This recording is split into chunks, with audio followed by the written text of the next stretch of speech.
wrapping up from 2016, one piece is the Uptown Garden that we started 2 years ago, so this was year 2. We provided over 400 pounds of fresh vegetables to the Churches of Marion Food Pantry. And we were lucky we had a very nice fall because we were still harvesting lettuce and spinach, which grows best in cool temperatures, into November and being able to provide that to the pantry.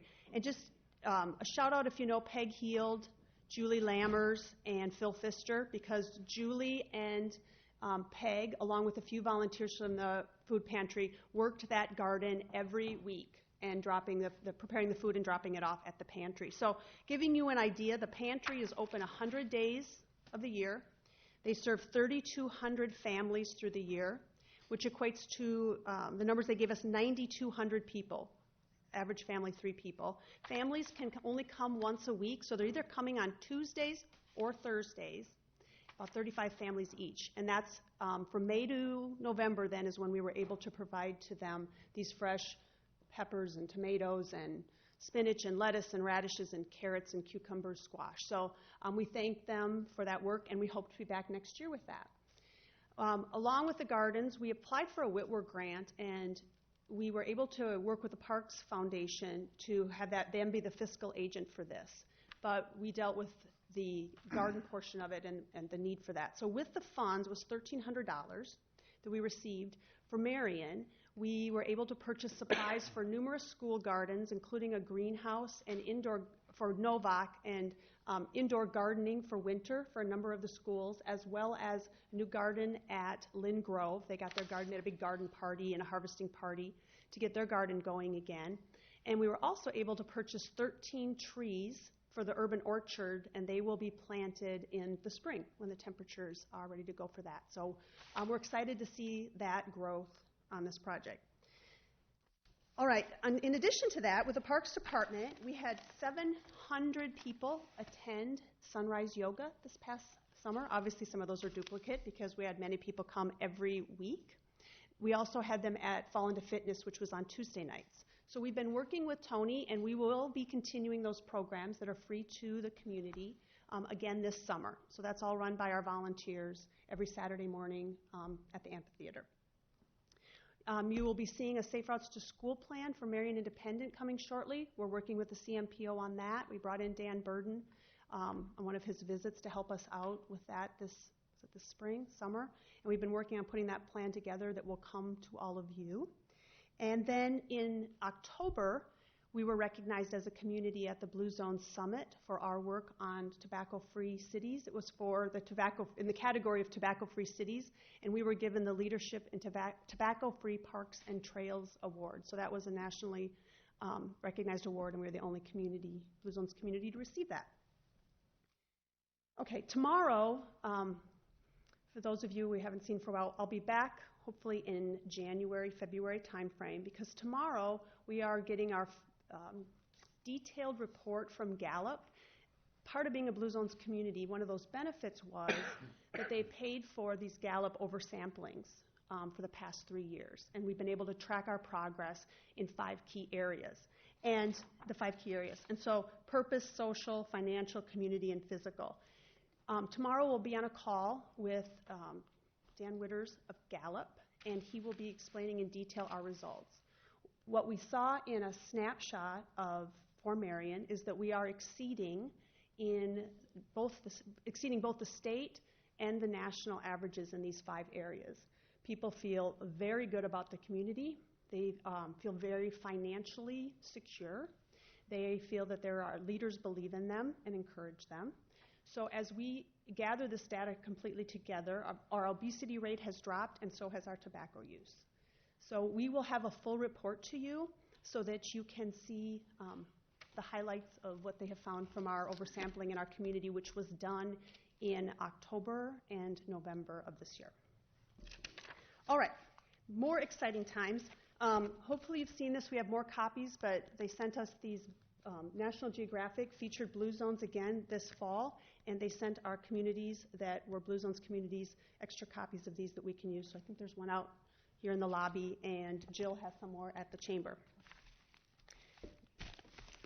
Then I just dropped these off with you.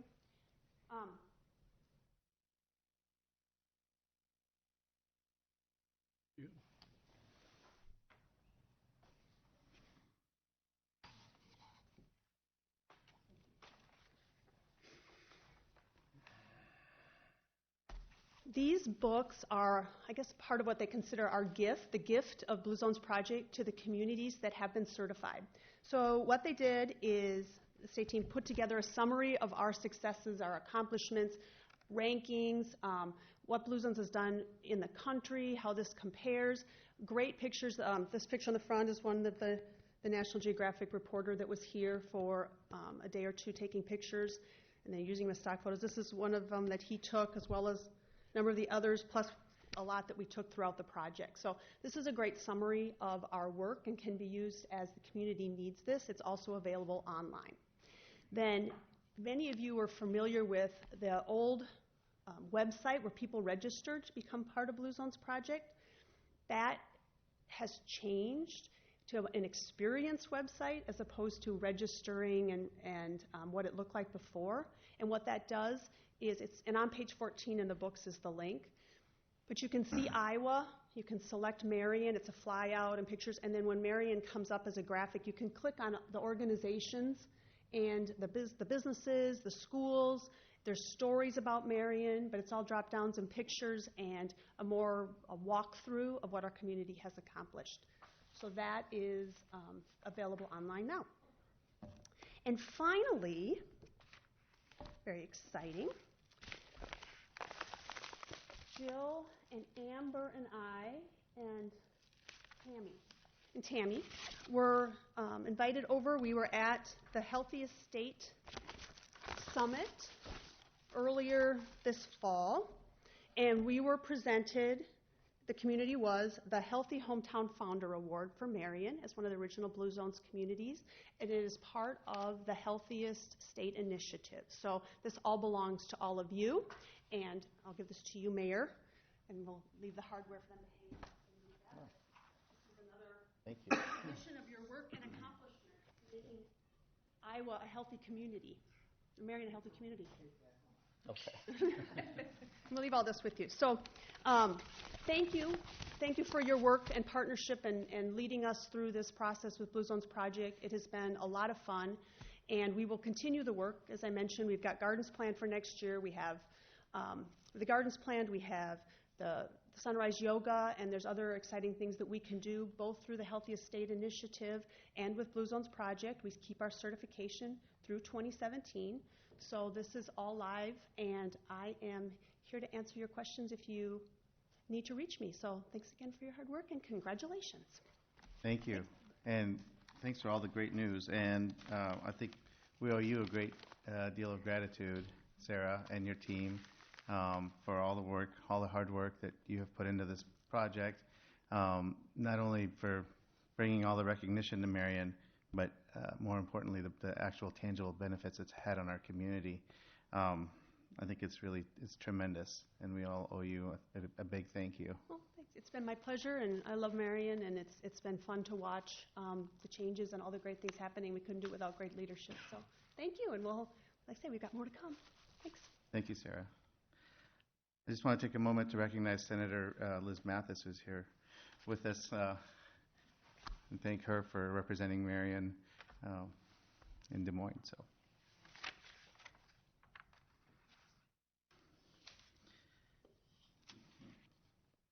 okay.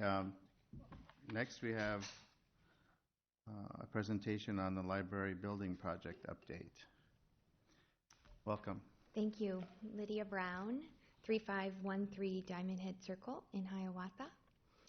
I had the opportunity, thank you for the opportunity to come and speak to the council as it relates to the Marion Mixed Use Library Project that Ryan Companies was chosen to develop a couple of years ago, actually, in December. I came and had the opportunity to speak to the City Council a bit over a month ago. At that time, we were talking in concept about what we were planning to do. So I'm here today to give you a little bit more information. On December 1st, we came to agreement and have a purchase agreement on a piece of property that we are considering for the Marion mixed-use project. It is the current Marion Square property. As I said, December 1st we came to agreement for Ryan to purchase. We are in the due diligence period right now, looking at exactly what we would do on that piece of site. There has been, I think, a lot of question about exactly the timing and some of these things. In the world that we live in, due diligence is exactly that. We are spending time making sure we understand what that property holds. There are current tenants in that square.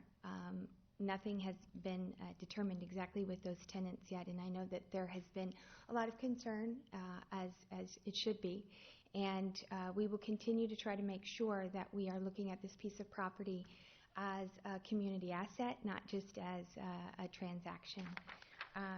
The library project, to remind you, is a 45,000 square foot library and 10,000 square foot of retail facing 7th in this case, with about 75 workforce apartments above it and parking underneath the building for the residents of the project. We anticipate about 120 days of due diligence, which would put us right at the beginning of spring. We will probably, we presented the concept to the library board a couple of weeks ago. If actually December 1st, it was all the same day that it all occurred.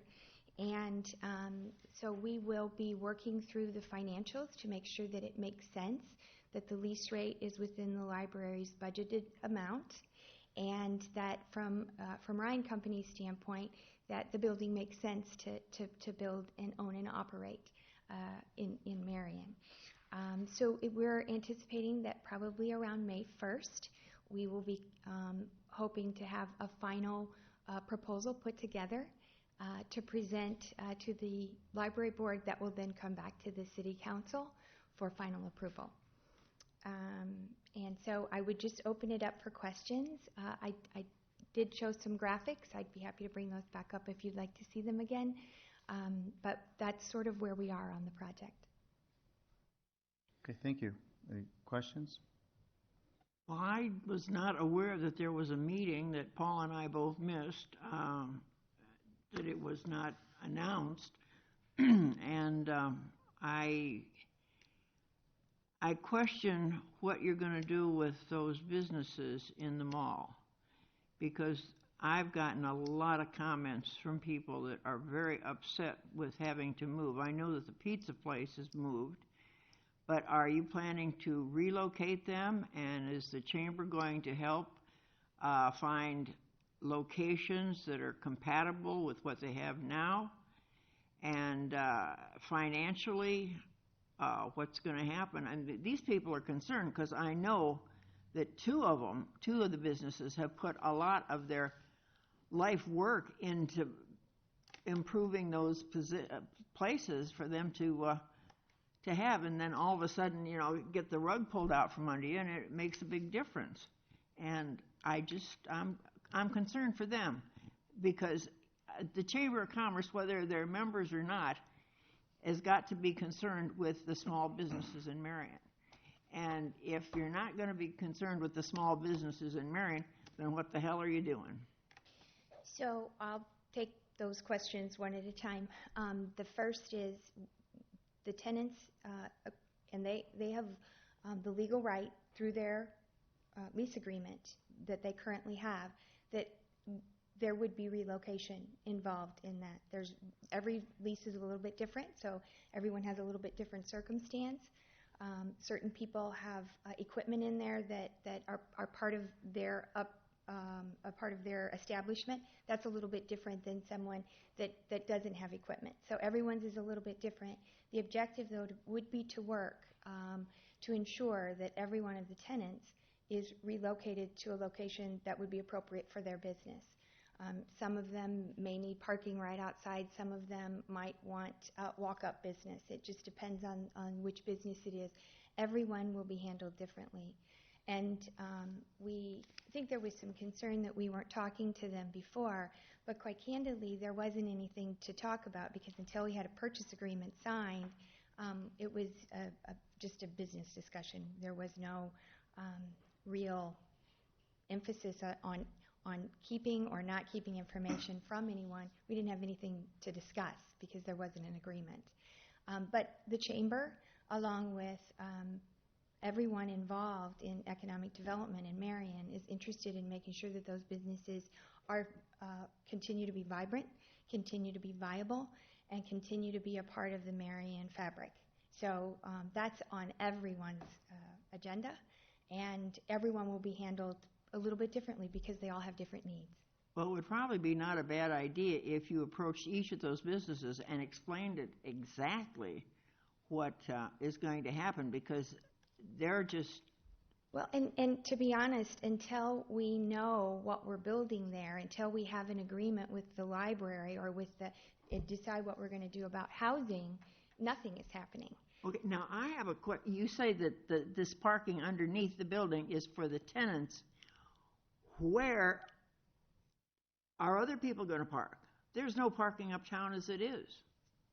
And that's something that we're working through. That's one of the big questions that we have to answer as a group, the library and the rest of the uptown, to ensure that we do have proper parking. You're exactly right. That's one of the questions that hasn't been answered that we have to finalize. Okay, thank you. Mm-hmm.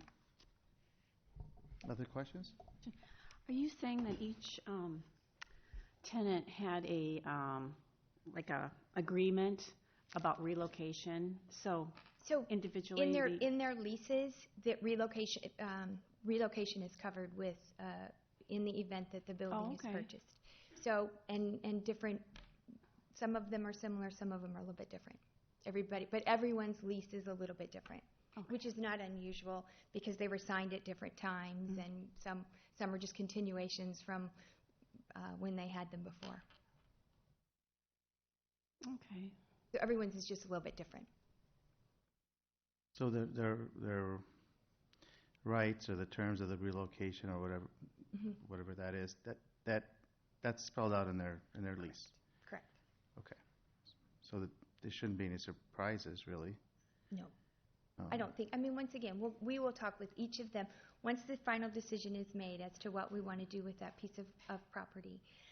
Then we will talk with each individual one based on what their needs are and what the lease that they signed.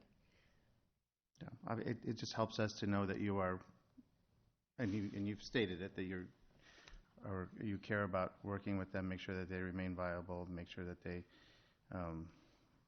are treated fairly.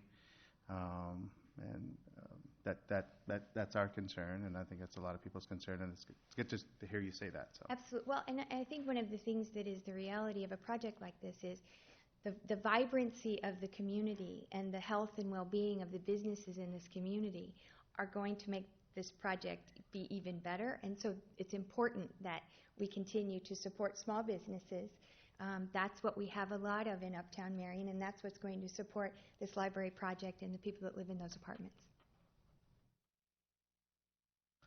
Other questions? So as far as time frame, so you say May or so, bringing it to the library board, and then we hope we have all of the costs and the exact costs, a lease rate, those kind of things determined by the end of the first quarter. Sure. We're in the process of gathering all that information right now. So as far as the tenants of the building now, mm-hmm. so you wouldn't be really talking to them until after all that's finalized, or? Well, and what I've said, I've talked to a few of them. Some of them have reached out to me, and I'm happy to talk to anybody that reaches out. And I'm saying the same thing to them that I'm saying to you right here, which is until we have that determination, we may decide to keep it as a strip mall if we can't make it work financially as the project that we're proposing. Sure. Okay. My concern was just that some of the tenants it may take some time for them to relocate, and if they need Absolutely. to get on the ball now. Well, I think It's a bit of a double-edged sword because right now they currently have a lease, and we're, as soon as we know exactly what we're going to do, we're going to talk to them about how we can live out that lease, whether it be through relocation or through another resource. But right now, and I understand. The hardest part is not knowing, right? Not knowing for sure. If I had an answer, if I knew it's going to be, if I could tell Ellsworth and Susan and the library board, this is exactly what it's going to cost, here's when we can move you in, I would do that right this second.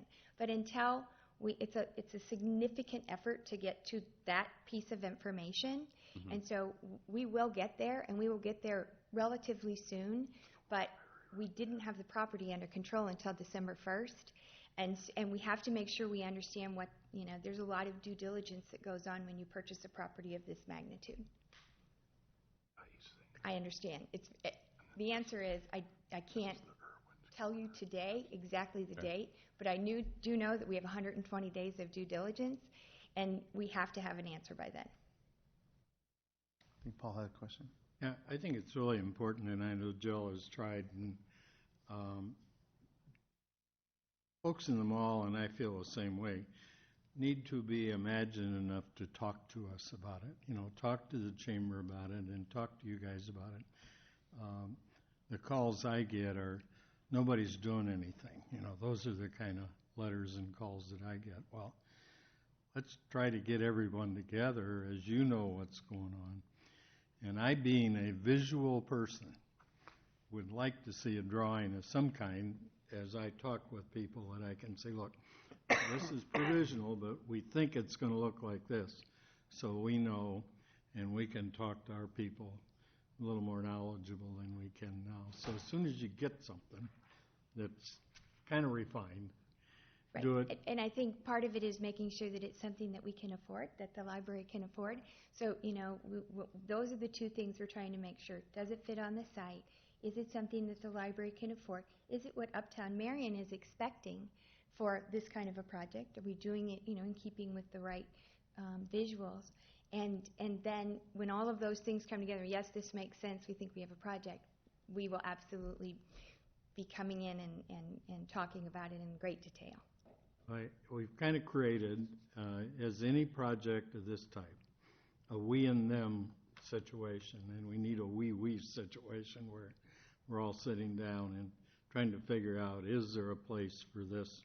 Let's keep these folks, let's keep them in our business community, and Absolutely. And I know that's your goal, and I know that's a chamber's goal, and let's try to work on that, and I know you are, so. Thank you. That's all I have. Give me a picture when you have it. Okay. Rumor has it that this is going to be the same type of deal that the police station was, where the basic citizens of Marion have no say as to whether or not it goes forward. I'm not familiar with the police station. Well, the police station was built and there was no vote, there was no anything. All of a sudden it was just a done deal. Yes. Susan Kling, 2790 Brandon Court, Marion, Iowa. Hi. Thank you. I was going to say that our next steps are including working with the city manager and Brian on the financing plan. And part of that plan will be offering the current facility up for reuse. So we'd like to work with the city to get an RFP prepared and distributed soon after the first of the year for the reuse of the current building, because that piece would add to the financing, to the revenue that might come from this. And until we have all that, Councilman Pazur, we have not, we don't have a plan yet. So we will come back to you as soon as all those pieces are together with a recommendation that the council would then need to weigh in on as to how it would be financed, whether it be a bond, whether it be fundraising, whether it be revenue from the project. All of that we're trying to put together, and we don't have it yet. And I think it's important for us to keep in mind that there's really two components here. There's a real estate transaction that's between private seller and a private buyer that may or could happen with or without a library in it. the discussion on the library and whether it is located in that project is for us to have once the library board presents us with a proposal. We haven't seen that. We don't. So once we get that, we can have that discussion on financing, whether or not it should go there, all that stuff. But let's not lose sight of the fact the reality that this project could be very exciting for the uptown, for the entire city. It has potential to help all the businesses in this city, as well as provide a benefit to the residents. So there's a lot of different aspects we need to keep in mind, and just keep an open mind as we go through this. So. And we will bring back information as soon as we can on the financing to answer your question. Thank you. Do you have any more to add to that? No, Okay. thank you again. Thank you for Ryan's interest in doing a project in our community. I mean, I think that's the first thing we should say is thank you for even looking at Marion and having the confidence in Marion to do a project here. So We think there's real potential. thank you. Did you have anything to say? Okay. Good. Okay.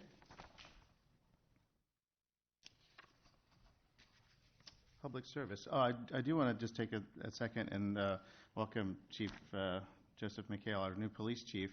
This is his first meeting that he's attending as police chief, so we welcome you.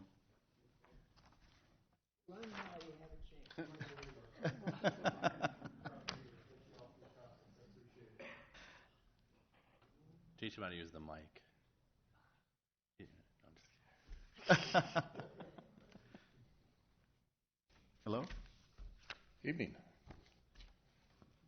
Your Honor. Number 4, have that highlighted, or I'm sorry, number 3, that's the first one highlighted on our agenda. Yes. That's the resolution approving the snow and ice program for the Public Services Department. Typically, we have that prepared well in advance of December. However, with some questions as to what roadways would be open this year, as well as the status of some major construction projects, we delayed that and went off the previous year's program. With that, you had a copy of the program put into your council packets. Be happy to answer any questions. If so, I can just briefly run through it. Typically, during the winter season, we will plow or commit operations about 20 to 30 times per year. We see an average about 31.5 inches of snowfall. During that time, we do see quite a few expenditures go through. In previous years, we have not seen really what I call significant winters. The last ones were back in 2000, 2008, as well as 2009, 2010. Those weren't that bad. And so this year, again, we're not recommending any changes to the program. All the snow routes are going to remain the same. The only change might come if the city decides to open up Tower Terrace Road from Winslow to 10th Street. If that happens, we'll come back to the city council, dedicate that as a snow route, and probably that would be the only change we would look at from that point. Usually, in terms of level of service, how this works, as the council is aware, we have dedicated snow routes. That's what you approve by resolution, year in and year out. Those are designated as priority 1 streets. Anytime we get almost any type of winter precipitation, we hit those pretty hard. From that point, we also have designated priority 2 streets. Those are what we call our secondary streets. Those are basically anything in and around commercial districts or streets that might have some inclines to them that we have to address through snow removal or de-icing operations. And then priority 3 streets, that's the residential streets. Typically, after 2 inches or more, we'll go ahead and address those. This is a change about 4 years ago. We didn't address those unless there was 4 inches or more of snow. Since then, we have gotten more aggressive. Therefore, anytime we get snowfall or ice that does accumulate, we will be in the residential areas. Right now, our level of service, if we get, we look at this as a level standard. 4-inch snowfall, we will typically have every street in the city of Marion cleared within 8 hours. That's a standard we like to stick by. We don't like to veer from that too much. If we see resources falling behind, we'll let you know, obviously. So that's the program for this year. If there's any questions, I'd be happy to answer them. If there's not, we'll go from there. No, I just think that the job that you did was just fantastic because everything just moves. Unlike places to the west. I'll say I was driving around the northwest side of that other town today, showing houses, and our streets are so much better. The residential back streets, Absolutely. clean, and it was great. Oh, and I had a question too. Paul told me when I got elected that my road would get to be a priority 1 street. I'll talk to Paul about that. I would. You got a new shovel, what do you want? Another change we're looking at this year is the school districts have reached out to us to formulate more of a comprehensive plan in terms of snow removal. Before, we have reached out to the districts to see if we could plan their bus routes around our snow routes and vice versa. Wasn't really organized that way, is the best way to put it. But this year there's been some movement on that, and so we'll probably come back to the council. Sounds like possibly January, February, we might have a change in how we're going to address that with the school district. So I'm hoping to have some type of program by then with them. So that's something we've been trying to do for a while. So other than that, we're going to do business as usual. So, Brian, okay. do you have a criteria for, I don't know how the official word, but the slipperiness of intersections that would override the 4-inch snow type thing? No, typically anytime you get any winter precipitation, we're out there. Anything that's going to impede vehicle travel or jeopardize motor safety or anything like that, we're going to be out there. That 1 inch of snowfall, that's a general guideline for us. That relays an understanding to the staff that be aware if any time it snows or freezing rain, we're going to be ready to go. Yeah, I didn't know if that was a hard rule Nope. of the 1 inch or whether you had exceptions for, if the intersections look very slippery. No, we're out checking those. Typically, give you an example, like this last weekend. Yeah. Either myself or the designated supervisor, we usually don't sleep very well. And so we're out 24/7. We always have one staff member out all times of the night checking out the roadways. Okay, if not, the police department is very good at letting us know that. We have a very good relationship with them. They know what to check. As soon as it gets slick, they let us know, and we're right there. So. And then on your chart, you had it was the citizen survey. Was that for Marion or was that for all of Iowa? I think I gave you a copy of our training program. I think there was a citizen survey put in there.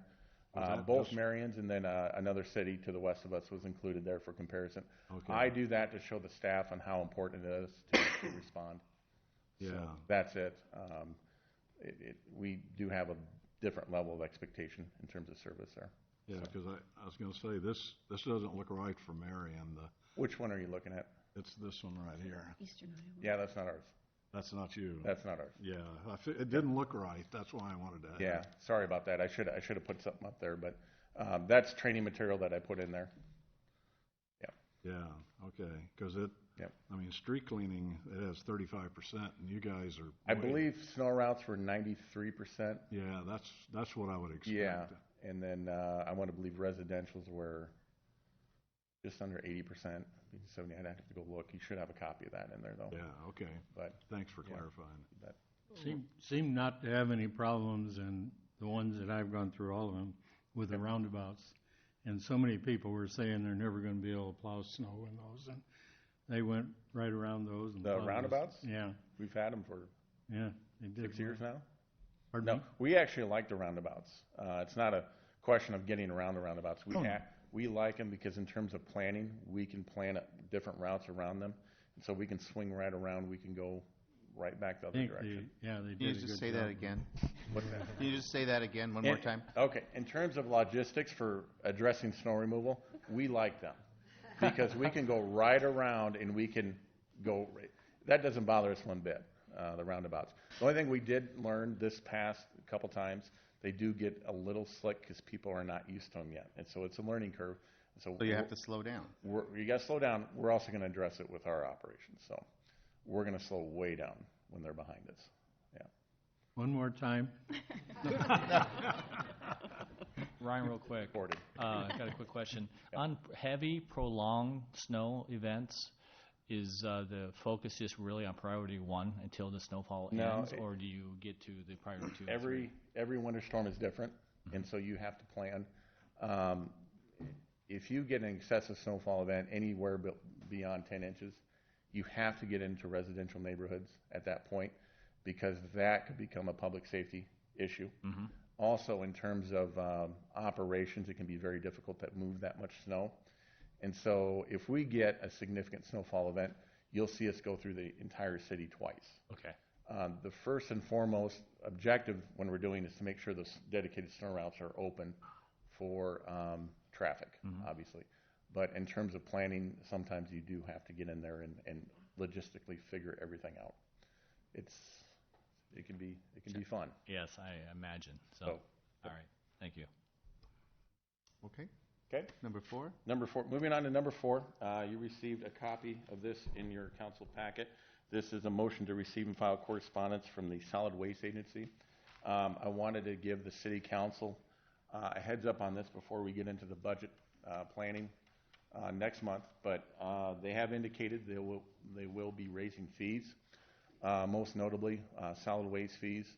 For the last, I want to say, about 5 years, they've been about $38 per ton. They are proposing to increase that by $2 per ton. And then also with the electronics like TV monitors, those are also going up for us. They're going to charge us per pound now, 25 cents per pound. That's a major increase for us. And so I want to give council the heads up that we will probably have to look at a fee increase of some kind this year. Either it's going to be on residential bag tags, those extra tags that we sell, or it's going to have to be on the monthly rate. We just don't know yet on how that's going to impact us, but that is coming. It's just one of those things that we have to deal with. When their rates go up, our rates have to adjust with that. Also, as of last, if the council remembers, they gave us a credit for recycling last year. If you remember, the recycling rate, or the tipping rate for recycling was going way up. This year, they are planning on doing that again. It has been indicated that will not change, and so we'll get a credit of just over $60,000 given to us by the agency this year. That will maintain tipping fees for recycling between $34 to $35.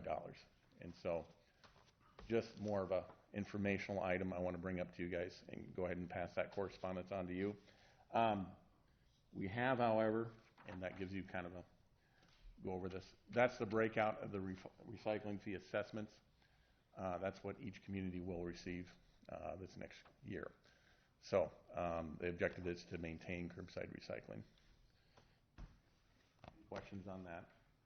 With this Excel, I plan to vote no even to receive and file us, as I have with any issue involving the dump. Will this help us excel our waste station to not send anything out there? Can we I know you're moving forward. If the council would like an update on that, I'd be happy to, maybe in January. Who would, yes. Okay. Yeah, making very good progress. It is. Very stable, very good. The TV, the cost, you said TV and monitors, is that just the glass tube monitors, or is that the flat screen? Even the flat screens. Even the flat screens? Even the flat screens. Really? So it's a big increase for us because we get a lot of people that really go through TV or computer monitors. Everyone wants to upgrade their computer all the time. And so every Monday we do collections around the city, bulk item collections. And so we'll bring in 15 to 20 TVs, and they can be very heavy. So we'll have to plan around that as well. I could see doing the glass being harder to, but the big councils, yeah, I could see that. These don't have any glass. I know. Bunch of gunnifs.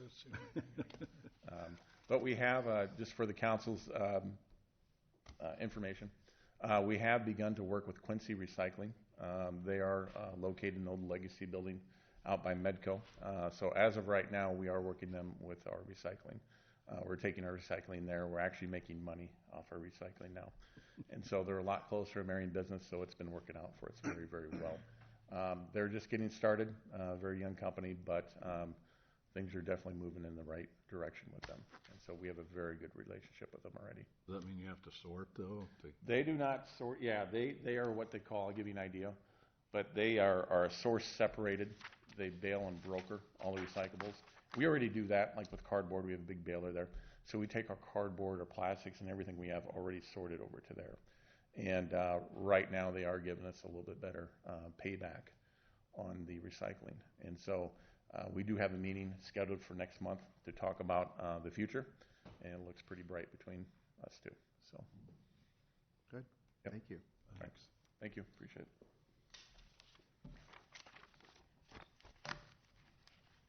Chief Crable, are you next? Oh, I'm sorry. Didn't see him there. Okay. Welcome. Sure. Tough job. Good afternoon, Council. Dave, welcome to Council. Good seeing you again. Jason Hanson, Assistant Chief, Marion Fire Department, here to present some more final numbers and secondary presentation on a purchasing agreement with Reliant and Pierce Apparatus that goes along with the purchase of our upcoming platform apparatus.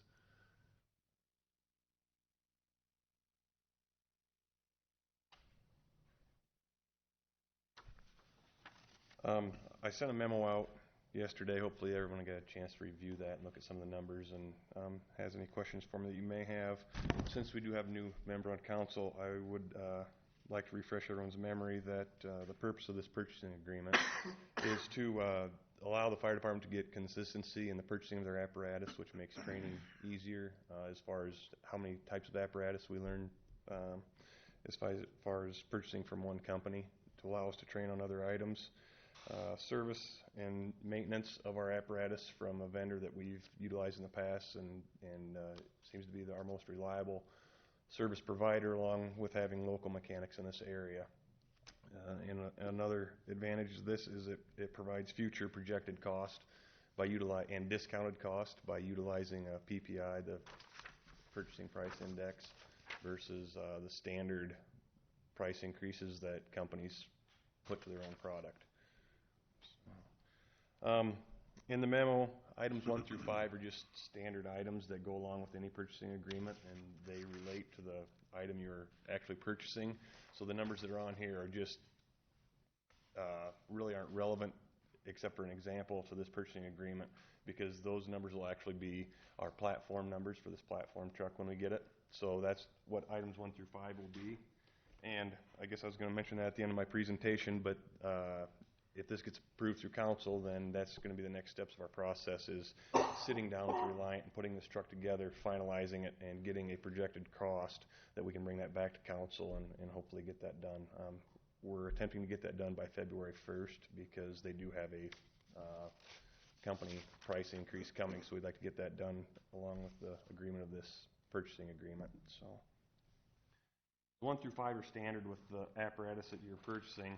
Item number 6 is an example of what we have, and this is based off of item number 6 is an addendum to this. When I brought this to council the first time, it's my understanding that a base unit or base price for an apparatus would be any vehicle you purchased. Well, no, they do have them separated out as far as platform, pumpers, rescues, things like that. So I had to get kind of creative with this, and I told them that to go along with this platform purchase, that I'd like to have an addendum put in there that they go back to the purchasing of our previous 2 engines, which I'd kind of explained to council before. So they allowed to do that, and they utilized the pricing from our previous 2 engines. And just to forewarn you, and maybe someone has this as a question, but the price is larger than what it looks, than it shows that we purchased our engines for, because our purchase price for the engines was after discounts and deductions and things like that, which we are still allowed to get if we purchase apparatus, but they don't use that as the base price. They use the base price as the base price of that before all those deductions and multi-purchase discounts were taken off. So that's what some of these additions are. One thing I'd like to point out, I think I have in my memo, yes I do, they put the PPI increase of 5.92% on there, and that essentially is the amount of increases from the PPI from the last 2 years, because we purchased those engines in 14. The PPI increases accumulated to 5.92.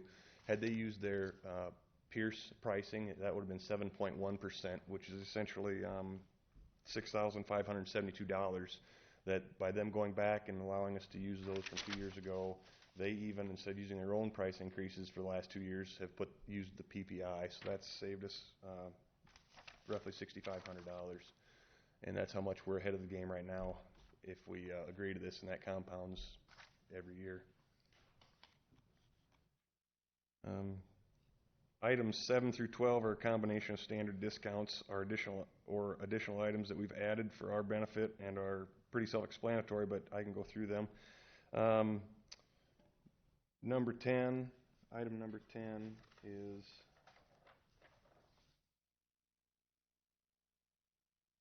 essentially training courses that we've tied into here for our personnel if they wish to go to training classes. And those are classes that we can attend and send personnel to for different types of apparatus. That essentially adds up to roughly $2,500. Number 11 is an additional bumper-to-bumper warranty, 1 year bumper-to-bumper warranty. It comes with a 1 year bumper-to-bumper, but we threw in here to purchase an additional one. They valued that at $15,000. And I'm sorry, I have a typo in here. Number 12 is price dependent on fluids and things like that, but I roughly estimate that to be about a $2,000 value. So that being said, there's 17, 5, 19, roughly $20,000 there besides the $6,500 already. So we're looking at basically $27,000, roughly 25, right in that area for this package on this purchasing agreement. Does anybody have any questions regarding this? This was entered into 2014 initially, right, this contract? And was it bid out initially? How many companies out there are there that you can buy this type of equipment? We didn't enter this in 2014, Dave. Okay. What we did was, this is the first time for this for Marion, but there's other cities who have done this. So in my previous presentation, we had a template from Cedar Rapids who was into this. Okay. And so I presented that, and this would be the first one we enter into. But they have allowed us to go back to 2014 purchase of our 2 previous pumpers to use that as a base unit, because our future purchasing, right now we're purchasing a platform or attempting to bid out and purchase a platform. But our future purchasing of platforms, probably not for a while. So we wanted to incorporate something somehow for our next purchase, which are pumpers, within the next 4 or 5 years, that would allow us to get discounts and future projected costs on those. So that's why I had to get kind of creative and add number 6 and have them tie that into this purchase. Okay. That'll benefit us for our next 2 pumpers. Okay. So even though you got a 2014 price, they still put a almost 6% upcharge because it's 2017. Yeah, because the PPI, the purchase price index, was 5.92. So yeah, they didn't essentially give us the 2014 price. They took the pricing of those trucks that time and just added the PPI. But as I stated, they could have, because they're doing this for this truck and this agreement in 2016, well, it'll be 2017, they essentially could have put their own price increases, which would have been another 1.1%, 1.2% on there. Is this the same equipment that you currently own, the same brand? Yep. The Pierce is the current. It's lasted 15 years, or? Yeah. Like it's new. You go out and look at it. Yeah. 23 years. 23 years. Wow. I'd ask Lon, what's budgeted in the lost tax? And Jason, do you think you'll order this in January? Is that when you're anticipating? We're trying to, Joe, because like I said, they have a price increase. Pierce themselves have a price increase of 3% coming February 1st. Okay. So we're going to really put it to task here. If this gets approved through council, I've talked to the vendor, and we're planning on having a meeting a week, the next 3 weeks, to try and get this back to council so he can give us a estimated cost of this platform apparatus before the second council meeting in January. So I can hopefully come back the last council meeting in January and present this to you for approval of the projected cost. So. Okay. Thank you. Okay, other questions? I think he's answering. Oh, sorry. Yeah, I think it's 165,000 in the current fiscal year, and then if my memory serves me correctly, it's like 420 or 460,000 in the 3 following years. It was around 1.4 million total, I believe. So it's 435 in the following year, and then goes to 460. We have our people that are shopping in our community are buying our new fire truck. Yeah, and this is a concept that it's been used a little bit more extensively by like state agencies. What's unusual about this one is just the length of time that Pierce is really willing to enter into that agreement. But it's not unusual, for example, for the DOT to go out to bid for pickup prices or things like that over a 2-year period, and then there'll be some kind of an escalator that's agreed upon in that contract for the second year. In this case, we've just used PPI, and Pierce has been willing to enter into a long-term agreement for us. Will this go at Station 3 or 4, Chief? Haven't decided yet, but probably Station 3. Station 3. Thank you. I know in the motel that we saw, it was 4 stories? Right. 5. Will this cover that? Yes, it will. 96 feet, Deb? Is that what it's rated at? 95. 95? The existing one will not, is that correct? That's Existing correct. truck It won't. will not. No. So this will give you coverage for the taller buildings. Yeah, it's not only the height, it's the reach. Yeah, it's the setbacks and everything that goes into that. It's not just the building. If you're curbside, yeah, but with setbacks and everything, it's hard. This way they can come and park on my driveway and reach my tower. Well, they can, Joe. You know, you Right, have, Chief? you have like the schools, bigger and bigger buildings, and this can allow the guys to get over it. Oh, you going to buy a booster for our radio system to put on that tower? That's right. I'll let you use it. Yeah. Anything else? Any other questions on this item? Okay, thank you. Thanks, Jason. Parks?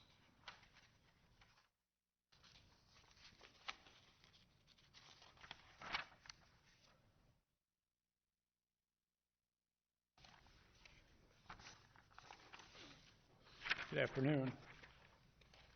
First item under Parks on the agenda, we have a couple out-of-service water wheels used for irrigation. They're about 14 years old. This past summer, the Northland Community School District was using those water wheels to water up there on their fields. At the end of the season, when they were supposed to bring the wheels back to us, I found out that they had invested right around $1,500 to get those water wheels up and running and usable. We discussed this item with the park board last week, and we would like to make the recommendation that the city donate those 2 water wheels to the Northland Community School District. I think it's just a win-win for everybody. They have been sitting out in one of our buildings for a few years.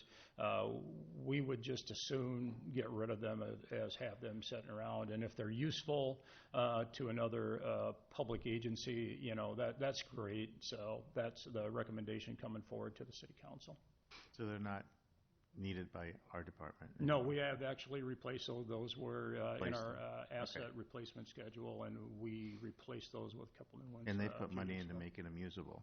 And actually, to make them usable, they invested in those. So if we were to take those back, it would only be right that we would reimburse the school district for what they invested into them. Okay. Any questions on this one? Thank you. Next 2 items on the agenda go together. With new council members on the board, since this project actually started, I think I'll do a little review of how we got to where we are today.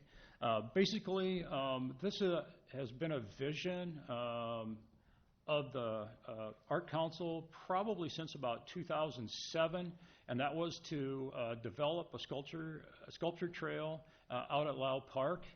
So the vision actually started shortly after the Arts and Environment Center construction. We had funding put in place for this project starting in 2012. We had two increments of funding at $70,000 and $70,000. To date, two pieces have been installed at the park, one in 2013, or one in 2012 and one in 2013. When the amphitheater project came forward, we kind of pulled back on this project a little bit. Just because of the scope of the amphitheater, the oak leaf, we just thought we needed to take another look at the sculpture trail and how we would move forward.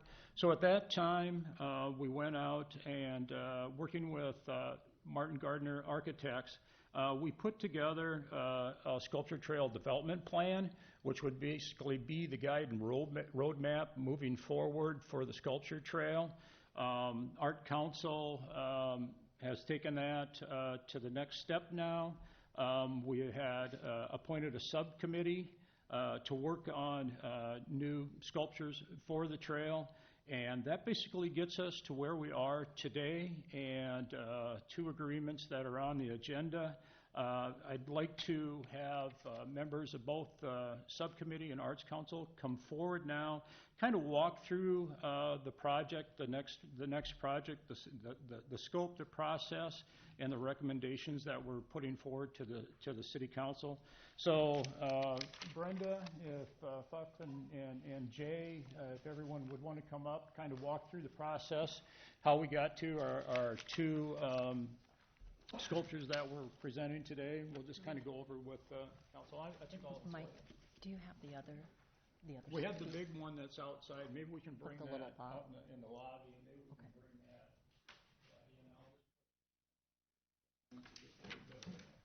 Okay. That's the one I was thinking. That's the one you were thinking of. Yeah. And I think we'll grab this other one and have them bring it in too. But you can go ahead. Okay. Welcome. Hi, I'm Brenda Kowalski. I'm on the Arts Council for starting my third term, and I'm been the I think we head need your of the. address too, sorry. Right? Pardon me? We need your address too, sorry. Oh, 3780 Deer Valley Drive. And I'm the head of the subcommittee to pick the pieces of art to go on the trail. And we've been working on it for about a year.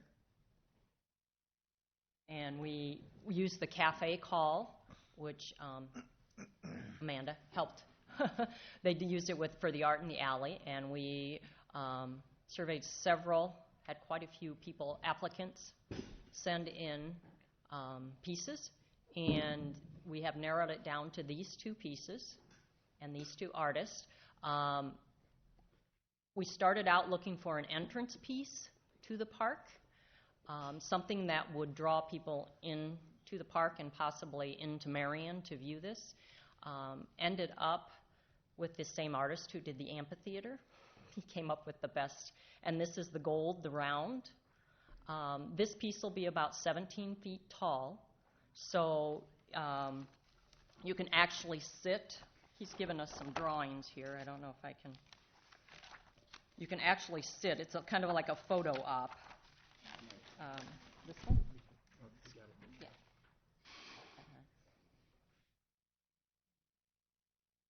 Okay. And it represents he's called it the revival of the prairie. So it's kind of like the prairie grass, some of the cattails and different, like prairie grass, I guess is what he's calling it, through there. There's a ring, I don't know if you can see it on one of those, that will be engraved. Yeah, you can see it there. And he's got some close-ups, but it'll be kind of with the birds and the flowers and some of the stuff that goes in the prairie.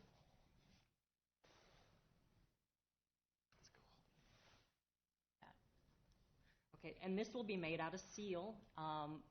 Not positive on the color yet. We started with the Cortine steel, but we already have the amphitheater and a couple other pieces that kind of, in that kind of rust and goes in. Decided that we wanted something a little more vibrant, so he's working with the colors with us right now. It might go from the yellow to the greens to the oranges of the prairie, so it may be varying in the color, but he just gave it to us in gold to show us.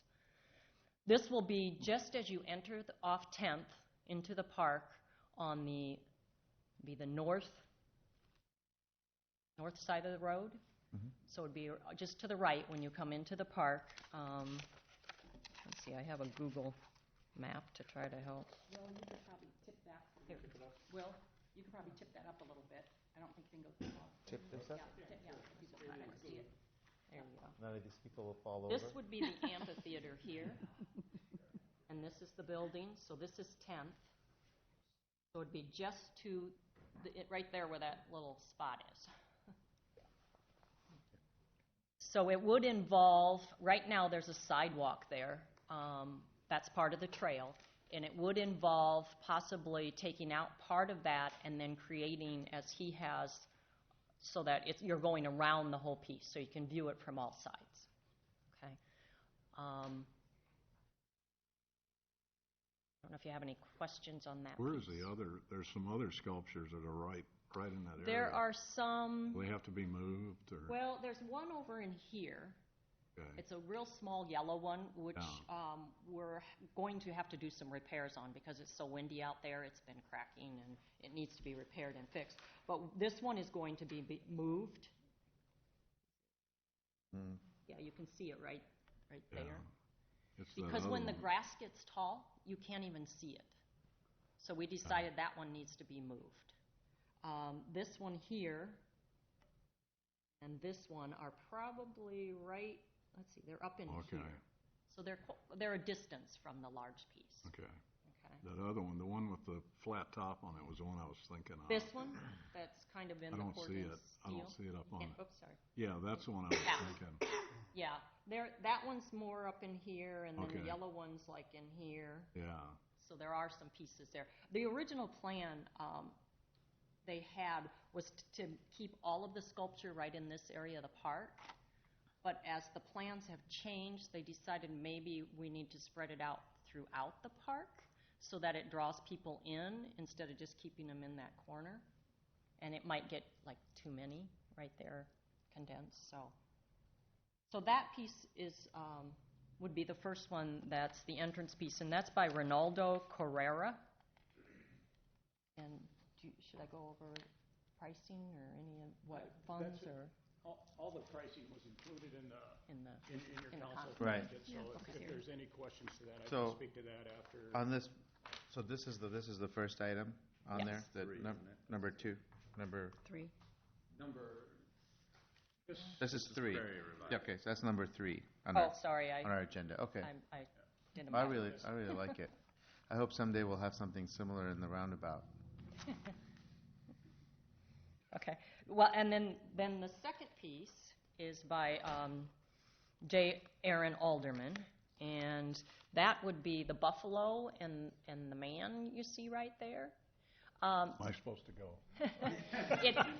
He's actually got the footings. It would sit on the flat part on the ground. Those are the footings underneath to hold the sculpture. That's heavy.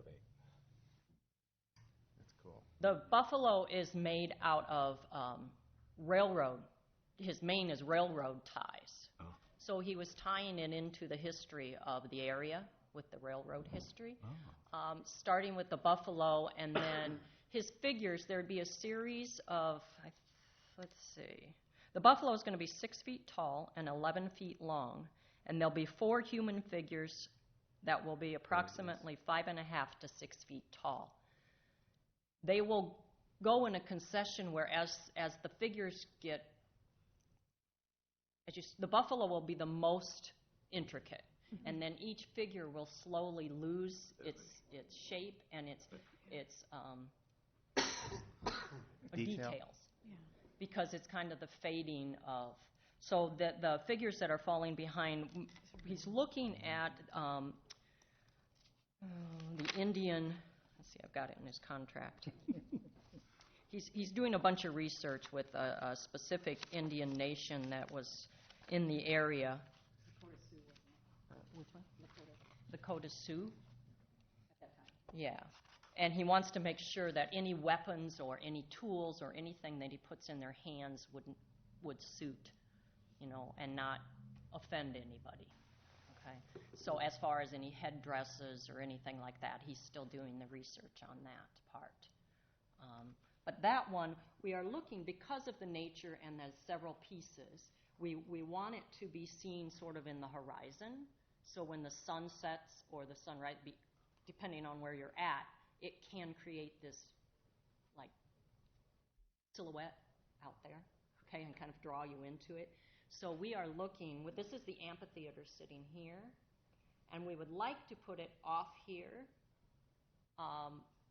possibly on some type of a berm or a mound so that it does keep it raised. And there's not much out in this area. This area has been, I've been told, is going to maintain as a prairie, natural, wild, wildlife, and so there won't be anything built in that area that would distract from it. It can also be seen then from the school and the ball diamonds, kind of in the kind of a silhouette. So hopefully people will say, "Oh, what's that?" and want to come see what it is. Thank you. Questions on this one? I like all the thought that you're putting into it. That's kind of neat to know, to hear that process of how you select where they go. And thank you. It's been an experience. It's been about a year we've been going through this, but as a committee, we've had a really, really good time, met a lot of nice, good artists. In fact, it was hard to narrow down. We appreciate all your efforts. This kind of stuff is very enriching for the community, so thank you. How many more sculptures? Pardon me? How many more sculptures are you looking at putting on the trail?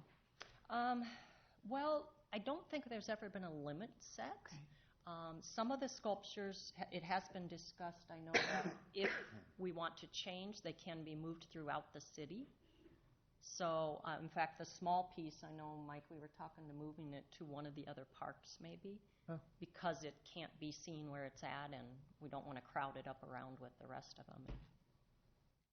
And that is in their contracts once the city owns it, we can move it around if we want to. Maybe I should know this, and this is probably for Mike or Lon, but the funding for this, it's already in place, it's budgeted, I'm sure people are wondering that, so. Yeah, as far as the budgeting and financing and funding for this project, as I stated earlier, that we had two funding increments. It was in 2012 bond, if I remember right, and then in a 2014 bond that we came up with that total of $140,000 number. And then just to speak a little bit to Kim's question and how many are we going to do in that too.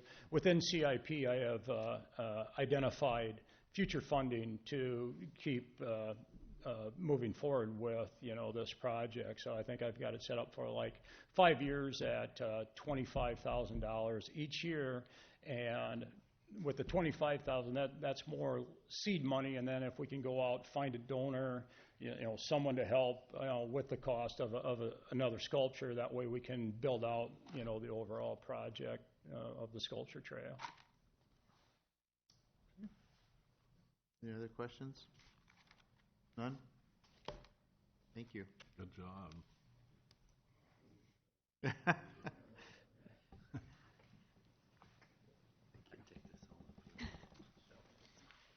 Okay, thank you very much. Engineering. Thank you, Your Honor. Item number 5 under engineering is authorizing the application for corridor MPO planning dollars for regional transportation funds. This would be applied to the Tower Terrace Road project from C to Albernette. As you can see in the memo, that's currently valued or estimated to be a little over $12 million. That's for the portion from C to Albernette. Of that, Marion is responsible for about 57%. So Our cost is estimated, because we have to split, as you can see in the memo, we have to split the amount that's in Lynn County with Cedar Rapids. So that puts our estimate at about 8.3 million. Of that, 7.2.5 are eligible for CMPO dollars. Of that, we have to come up with 20% matching funds, or 1.451 million. What this application does is provide for additional funding above the 3.3 million that we have already been awarded within the process, the application and so forth, through the CMPO for STBG funds. This would provide for another 3.6 million. Of that, 2.496 million would be Marion's to apply towards our portion of the project, which would get us pretty close to that 80% funding, where we would only have to match with the 20%. If we do not get this amount, or we do not get all of this amount, the city is responsible to match whatever is not funded through the CMPO. So as we move forward with the project, we will approve contracts for lettings and so forth, or approve the project for letting. At that time, we would commit to those dollars. We've not really done that yet.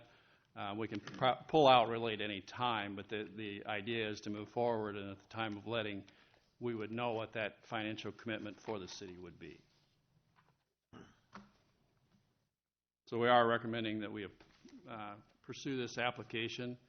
There is, within the application process, the four communities have agreed to put $4 million towards the interchange at Tower Terrace and 380. With that agreement, we've, in an informal way, said we're going to put $1 million each year for the next 4 years towards that project, which would draw away from this project. So this will more than likely not be fully funded, but we want to go ahead and apply for the full funding just in case that process does not move forward. Everybody understand that? There's an informal agreement. Maybe, Lon, maybe you could talk about it a little bit. You're kind of more into it than I am. But Yeah, basically, probably 6 months ago now, we had a meeting with the director of the DOT to talk about the Tower Terrace Road interchange, and he outlined a way that the region could actually move that project forward.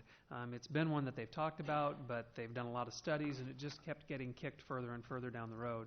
Well, DOT is in the process of doing their 5-year plan right now for their improvements, and the first 3 years are pretty firm, but the last 2 years are pretty fluid. And what they suggested, the interchange is expected to be about a $20 million project, that if the region were to show some regional commitment to that project, that the DOT would weigh that very heavily in looking at whether or not that was going to get put into the 5-year plan. So Marion committed to $200,000, Lynn County did, Robbins did, Hiawatha did, Cedar Rapids did. We all put $200,000 towards that project from the local match, and then the idea was to allocate money from the CMPO to get to at least $4 million and hopefully $5 million for overall regional match for that project. So Marion's share of the overall interchange would be $200,000, but obviously Director Trombino has now left the DOT, but the information that we were given today is that they've identified that interchange as one of their top 5 priority projects to be included in those last 2 years of that plan. So it looks like it's working, but we're going to need to make sure that we've got that commitment of the regional dollars to make sure that DOT doesn't back up. Is Hiawatha and Robbins and Cedar Rapids, that's a big town down there, going to commit to building the road over to that intersection? I mean, that would be who really wants the intersection is Hiawatha at this point. Hiawatha has in their capital improvements program money programmed to build it all the way over to their city limits. This piece that we're working on with Cedar Rapids right now will get it to, I think it's 600 feet west of C Avenue, but not quite all the way over to Council. The toughest nut to crack on the whole thing is the stretch through Robbins, just because it's so expensive and it's relatively short. But we're going to be meeting with the mayor of Robbins to talk about what can be done to move that project forward. forward. Once the interchange is in, there's going to be a lot of pressure to get this extended over because communities are going to benefit from it tremendously by having it in. And if they don't have that stretch of road in or they're not ready for it to come, they're not really going to see the benefits of it. So as it moves forward, 2021 funding from the DOT means construction in 2022, maybe bridging into 2023, depending on how long it takes to actually get it built. So we've got some time to get everything laid out with all the communities to make it happen. As I've said before, I think the key for Marion is that connection over to C Avenue. That's going to provide a lot of avenues for our local traffic, and then as the other pieces come along, that's when we might start to benefit from the traffic that would come between 380 and 13. Robbins has the same problem we do, and that's the big bridge. A little bit larger problem than we do.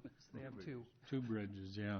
But I think, in my mind, until they make full commitment in Hiawatha to run the road, and you say they have, that Marion shouldn't spend any more money on that road. We've got to have some indication that Cedar Rapids, Robbins, and Hiawatha are going to complete that road before we put any more money into it. As Dan has outlined, Cedar Rapids has a commitment that matches ours for the stretch to get it over to C Avenue. They've got at least 30 acres of commercial development over there that's waiting on the completion of that road with the new Hy-Vee and the extra acreage that they have around it. That's not going to happen until that road is done. So once Hy-Vee is there, there will be a lot of pressure on Cedar Rapids to continue to move that road to the west because Hy-Vee is going to want to see it finished. Well, and getting Tower Terrace to C Avenue is a great benefit to our network. I don't argue with that. Pushing that traffic to there. You start indicating we're going to have to pledge $200,000 in the future for this intersection. Is that, if I heard you right? I'm saying, now wait a minute, let's make sure that these other communities are pledged to, by God, do it and get it done, or it doesn't mean anything other than Hiawatha got a nice exchange that they can use, and they need it, but that road has to be done to mean anything to Marion. Yeah, and I think there's, as Lon says, there's a big commitment to do that, and I think it will. The issue is that, like our portion from C to Alburnett is now probably won't be constructed until 2019. So you're seeing those portions that are going to be built west of C probably in the 2024 range to 2025, 2026. I mean, you're talking way out before those are done, but it's going to take that long to get it done. But I think it will happen. Dan, the project's not for the road for Tower Terrace, but the others. The way this is outlined, will we be able to bid them such that we won't have cost increases as they go up? We'll be able to bid them so that what we get a bid for will be for what the money we have. Well, yeah, we continue to upgrade the estimates. Anderson Bogart is doing the design through Cedar Rapids, who is the project sponsor. We're monitoring that. It has gotten a little expensive, and we're kind of wanting to meet with them to make sure that they're realistic about those estimates. But when we finally go to a DOT letting for the project, that will set the amount for the project. Yeah, I guess it would almost be like a multi-year commitment for the contractors to have a multi-year commitment for the money. The contract for the construction of C to Alburnett will be one phase. We intend it to be one phase that will be done over either a construction season or a construction season and a half. It will be one contract. Okay. I was wondering, because you said that this money's kind of moving around a little bit as far as what we might get. And, yeah, the money being committed by the CMPO, depending on the application and how it fares within the application process, we don't know what the amount will be. Right. But once it's awarded, we'll know what the amount is. And if necessary, we'll go in future years for other applications to try to get more money to meet that 80% funding. Okay. All right, thanks. Yep. That was my question. If we only got very little the first time around, are we committed at that point in time to finish the project without being able to go for more? But you just answered my question on that you can go in the future and ask for more funding to get to that level. We can walk away from the funding at any time until Okay. we sign a contract for construction. Okay, thank you. Thanks, Dan. Item number 6 is a TAC report responding to a request for no parking on the south side of Bent Creek from Pinehurst to Bent Creek, about 420 Bent Creek Drive. Under our current policy resolution, all new subdivisions that are installed and accepted by council have no parking on one side of the streets. We designate that as we go forward. As we extend streets as part of phasing through a development, as each final plat comes through, some of those older phases that were not under that policy still have parking on both sides. And once in a while, we get a request like this to extend that no parking into the old section of the older neighborhood within the subdivision. This is that case. We got that request. We've notified everybody. I think we'll have people here on Thursday because, as you know, with these kind of requests, there's people on both sides of the issue. So we do, as a TAC, recommend that we go to no parking on one side. It helps with EMS. It helps with postal delivery. It helps with snow clearing, garbage pickup, so forth. So we are recommending that, but I know the council in the last couple times have denied these. So just be ready to have that conversation with the neighborhood. We are recommending that we move forward, though. Thank you. So this is adjacent to a neighborhood that has the ban on parking. No, this neighborhood has parking on both sides. It's fully developed. There's no lots left out there. There's a group mailbox out there. So it's an area that has parking both sides. They've gotten used to that. That neighborhood's probably 8 to 10 years old. But are there newer sections of the street that have? The newer section is on the east end of this street. It's an extension of this street. Okay, and that has parking on the no parking on the south side. So this would make the whole street consistent. So we're recommending that the whole street become consistent. I have actually Is that have all Marion. built out? Is that whole thing built out now? That street is. Because this is not showing it. Yeah, that's exactly it, because up to that point is parking on both sides. Right here? And from there, yeah. So this is. Yeah, from Pinehurst over is all one side. Yeah. So from here over is one. Yeah. This is Albernette Road. This is Irish Drive. This is all paved now all the way through here. From here east, there's no parking on the south side as established with the final plat. This section here was prior to the policy as well as this one. All of these in here have parking on both sides. We're recommending in this section that we place no parking on the south side. Is that condominiums on the north side of that? Or? Yeah. South side. North side, yeah. I think there are duplexes on both sides. Oh, okay. And is that an area where they have mailboxes out on the street, or do they? You know, I think there's a group mailbox there, but I think it's down here somewhere. I think they're individual. Are they? I think so. I guess I didn't look. Individual on the street? I think I'm thinking of This was right about the time when they started changing over. Yeah. I'm not sure. Yeah, the rest of it is group boxes. Yeah. I think all those roads that were there before are individual until you get to the new section in the last couple of years. Then This was all built out from the west-east, so all these in here are older. Okay. Thank you. Planning. I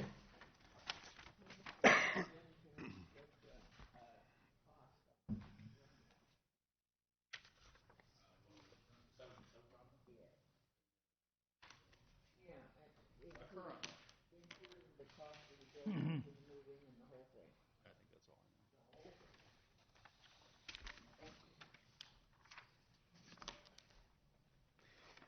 I know. The first item under planning is a motion to receive and file a request for rezoning, and I know there was a little bit of information in the council's packet, but I thought I'd bring this to light. It's a pretty large project.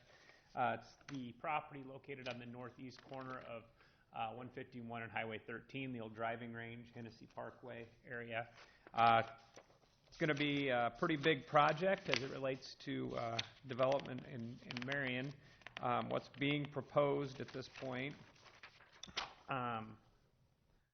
is a mixed, or it's primarily, well, it's a mixed-use development consisting of everything from residential to hotel to event space, restaurant, and commercial. This is probably going to be the biggest commercial development we've seen in many, many years. It's 20-acre development. There's a hotel project proposed in the center, an event center space east of the hotel. We have areas in the northeast corner identified for residential. This could be multi-story underground parking type residential development. We've got commercial space, restaurant pads, bank proposed, and gas station. So this is as exciting as it gets, I think, from a development prospect out on Highway 13 and 151. Very exciting project being brought to us. It's consistent with the zoning out there, but because there's such a mix of uses, parking agreements, there's going to be a lot of public access easements through this property. It's going to be pretty exciting to see come forward. The packet was very detailed, a lot of graphical representations of the buildings. It looks like it's going to be high-quality construction. Really nice-looking elevations are being proposed at the project at this time. So this is, we're just receiving and filing the packet. It'll go to the January P&Z meeting, so be looking for that. Probably the first meeting in February. But if you haven't had an opportunity, I think Dave put the full packet of information on the S drive. Take a look at it. It's pretty exciting to see. The developer involved in the project is working directly with Shive Hattery. And so it's kind of nice to see some. What's the S drive? Can you fill us in on what the S drive is? The S drive would be where you go to get your council packet. I think it's on the S drive for city council, but it's. We get them on email. You get an email. Oh, you get an email. So you should have been provided in an email, but okay. I didn't know if you had a council folder on the S drive. That's where we get that's where we submit everything to the council. So, okay. Thanks for informing us about. There you go. How do we get access to the S drive? Everything but the planning folder. It's completely. No.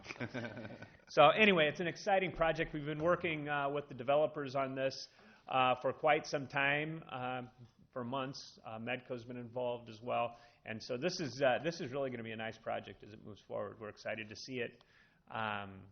And it's right on our front door to the community from the east and from the north. So exciting stuff.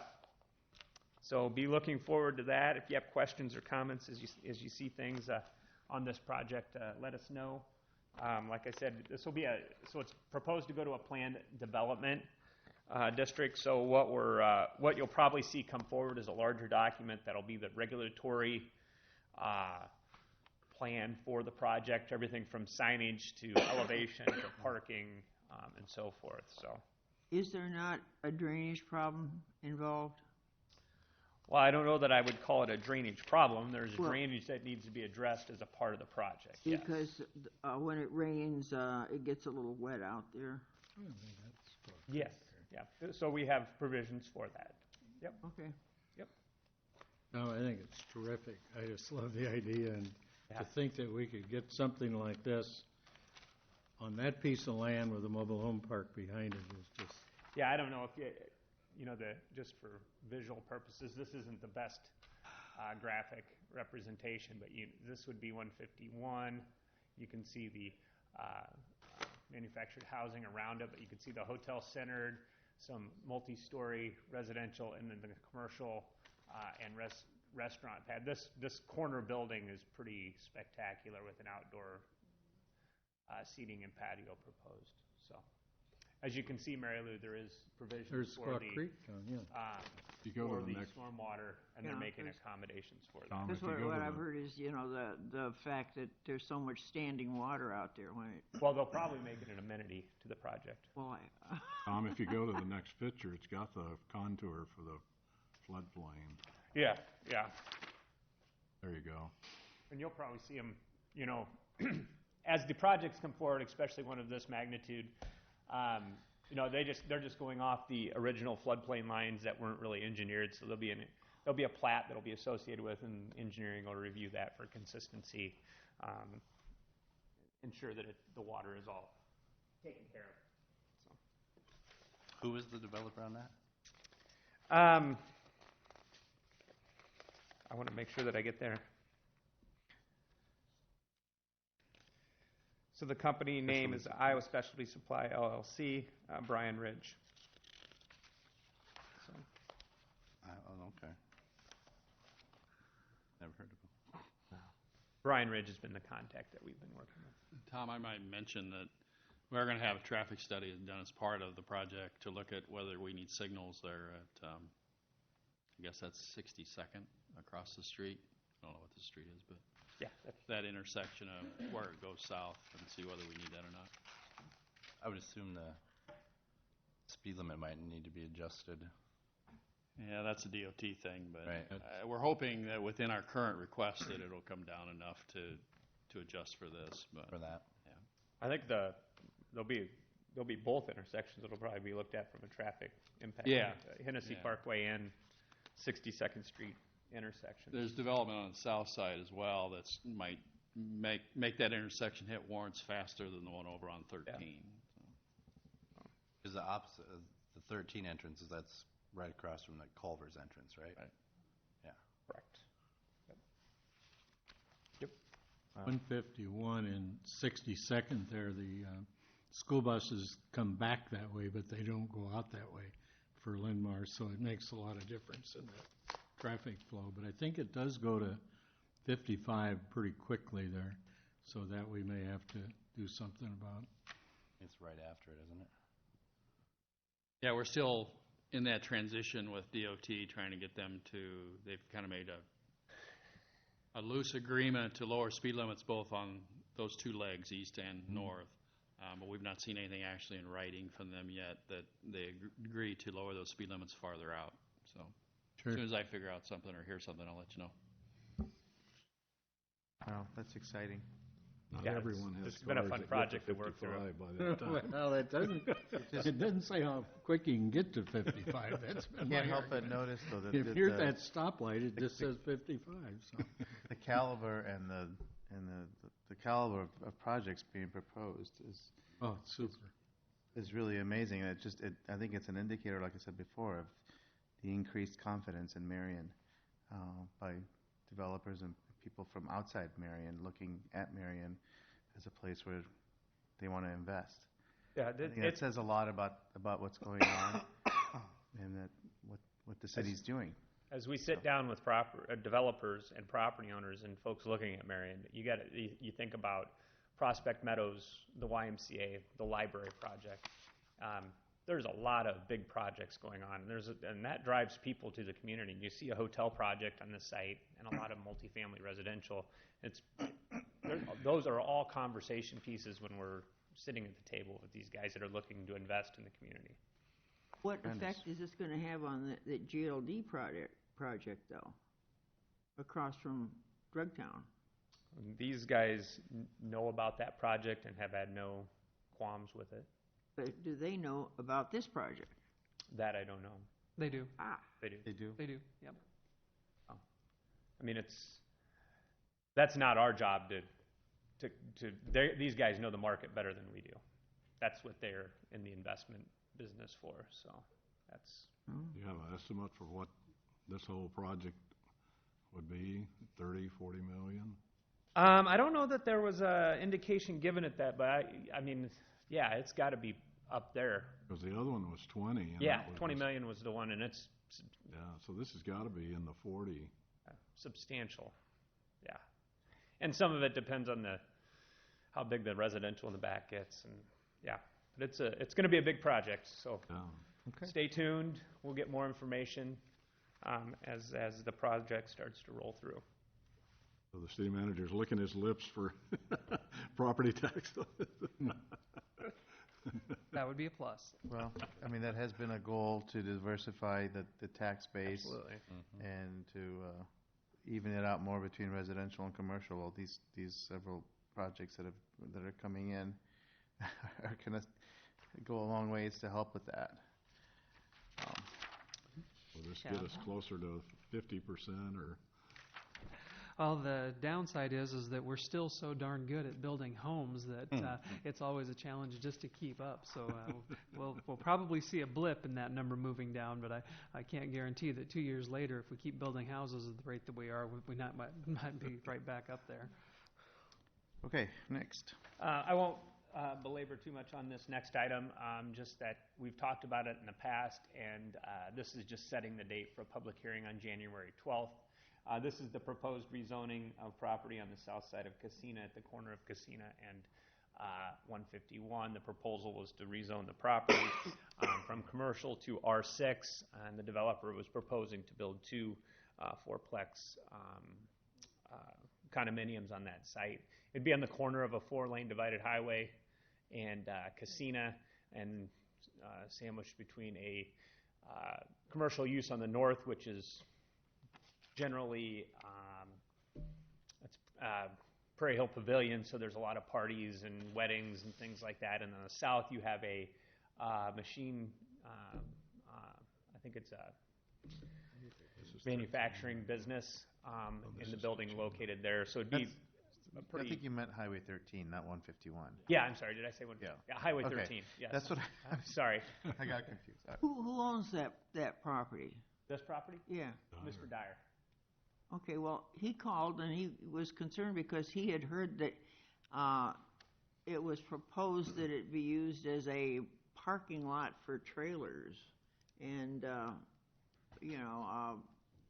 things that we're not going to allow to be parked in front of their houses, recreational vehicles Well, he has, and I mean, stuff. his concern, he owns the property.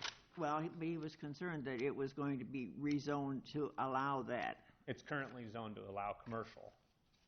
But I don't know right offhand if that's a permitted use, but I'm fairly certain that it is a permitted use in the C3 district. But it's going to go residential. The proposal is to go to R6. The Planning Commission has is recommending denial of the request to go to the residential. Correct. That's what he's concerned about. How did that vote go? I mean, what was the vote? Was it unanimous? Was it? Yes, it was unanimous. Yes. Okay. Yep. That's what. But that's high enough pricey property that to use it as a parking lot seems a little ridiculous. They don't want to use. They want to build condo or apartment. No one can make. Yeah, but no one can make him use it as a parking lot. Yeah. He owns it. He does, but he wants it rezoned. But they have denied the rezoning. The developer, It's Mr. Dyer, is downgrading the- it's proposing downgrading that the it be value of it. rezoned to residential to provide the opportunity for two fourplexes to be Right. developed on the site. And but he is concerned that P&Z has denied it, that request. Correct. It's now, and it's zoned commercial, which makes more sense for a property on a Highway. higher collector street, is Casino collector? A minor collector street and the corner of a 4-lane divided highway. There are a multitude of uses for that property outside of a storage facility. Office building, and then anything commercial can go there. Higher value, higher tax base. The concern from staff and in our recommendation to the Planning Commission is that you're putting multifamily housing that is basically single-family attached on the corner of a highway sandwiched between a commercial use and an industrial use, which has a lot of traffic on a daily basis. Just didn't seem to make sense to us. The comprehensive plan doesn't support the proposal, and the commission supported staff's recommendation was to deny the request. Was the comprehensive plan in place when he purchased that? Do you know? Yeah. This property's been zoned commercial for It's also been for many sale for a long time. Absolutely. Aren't there apartments right behind it? The two red dots there, aren't those like condos or Right apartments? beside it, the exact same Right there? thing. Right there, beside there it. are, correct. And those are there now. I don't think that. Absolutely. Yep. They want to build the exact same thing right next Right door. there. Yeah. Yep. You know, the fact is he hasn't had a whole lot of luck selling that for commercial. I just see I there think being a that's lot of potential issues with future ownership and tenants in there when you got a residential use. It isn't all that big. It might change things with Prospect Meadows. Look good. Yeah. My question is, just a little bit further north, it was recommended to let them build apartments right along 13 also. Correct, but that zoning was in place. There was no rezoning request. Sure. The rezoning came for property that was located between the corner of 29th and property that was already zoned R6. So the project along, what's the name of the street? Dan, help me out. Prairie Ridge? Prairie Ridge, thank you, Lon.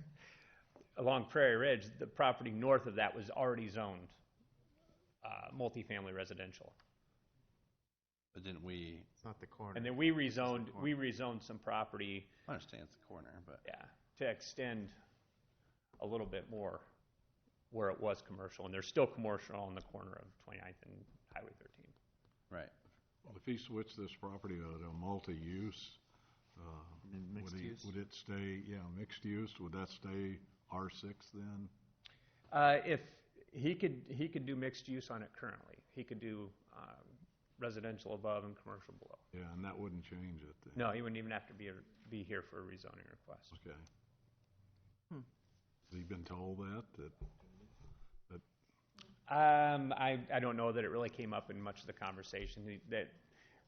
The issue here is that he's got somebody that wants to buy it to build the fourplexes on it. Oh, he's not building those, someone else. Yeah, exactly. He's got an active buyer. So okay. He's responding to the buyer's desire to build the 2 fourplexes on there.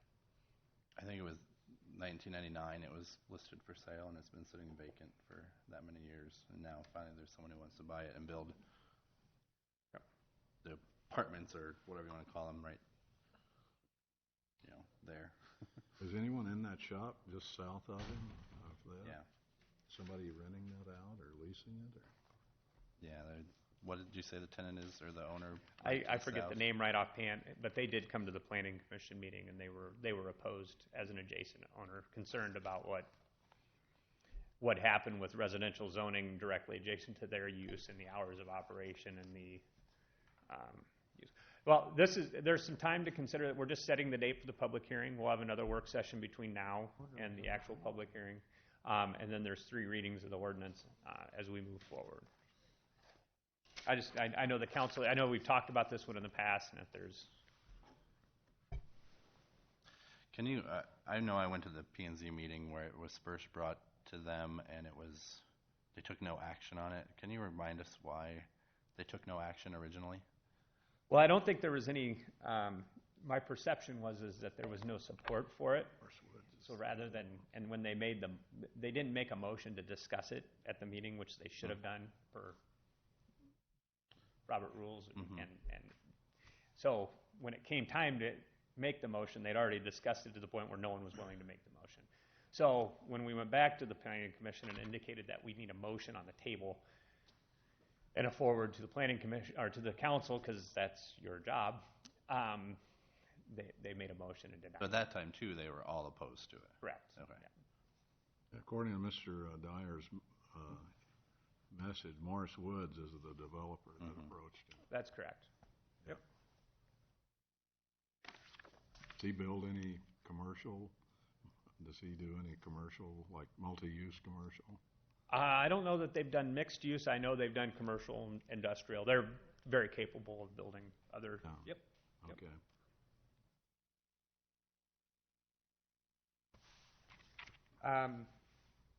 The next item, if there's no other questions, we'd also be setting a date for a public hearing on January 12th regarding the RV ordinance. I think this one's also been talked about at great length. I guess the Planning Commission recommended denial of coming forward with an RV ordinance.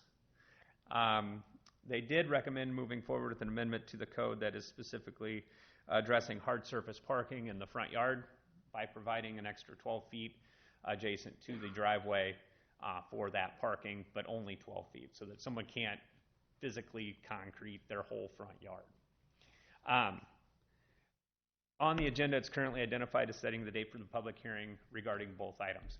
I have heard and been approached about the desire to move this forward, and I would ask the council if there is a desire to set the date for the public hearing for the RV ordinance, RV ordinance and the hard surfacing requirement, or just one or the other, or if you want to do two separates.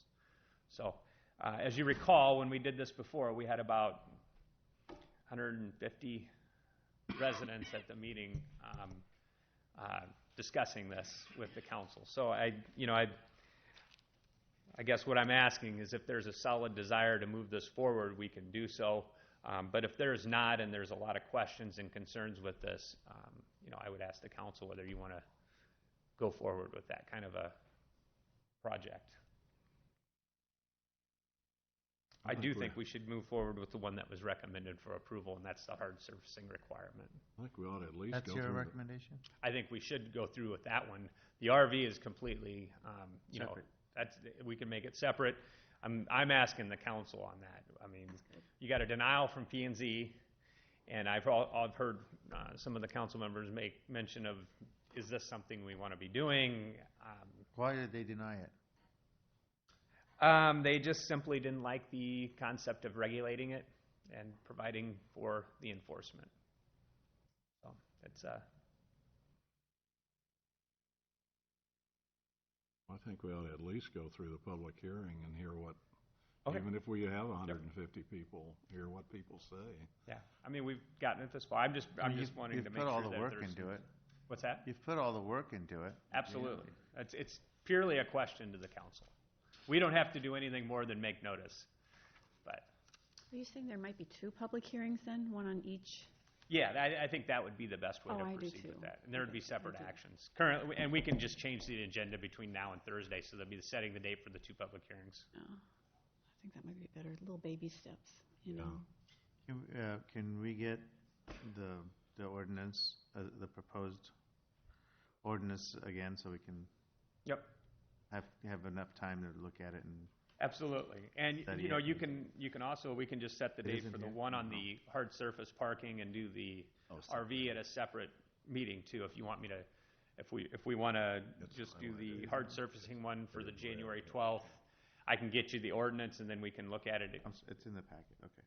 Yeah, it's in the packet. Yeah, yep, And then it's highlighted in red of what's correct, separate. yep.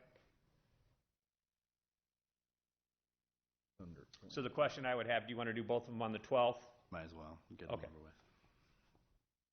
12th of January? Yep. Are they probably going to draw the same? Well, maybe not. I don't know.